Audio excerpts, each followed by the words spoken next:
ಏನಾಯ್ತಪ್ಪ? ಯಾರು ಕಿತ್ತಾಕಿದ್ದು? ರಿಮೋಟಾ?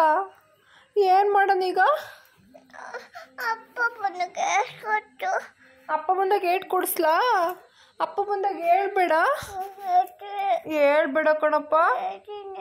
ಆಮೇಲೆ ರಿಮೋಟಿಗೆ ಡ್ಯಾಡಿ ಹೊಡೆದು ಬಿಡ್ತಾರೆ. ನನ್ನ ಮಗ ತುಟಿ ಕಚ್ಚಿದ್ಯಾ ಅಂತ. ಅದಕ್ಕೆ ಹೇಳ್ಬೇಡ ಕಣಪ್ಪ. ತೋರ್ಸು.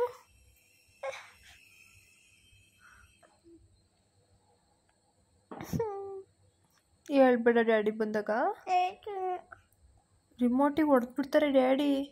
ಏನಂತ ಹೇಳ್ತೀಯಾ? ಯಾಕೆ? ಏನ್ ಮಾಡ್ತು ರಿಮೋಟು? ಯಾರಿಗೆ? ಎಲ್ಲಿಗೆ?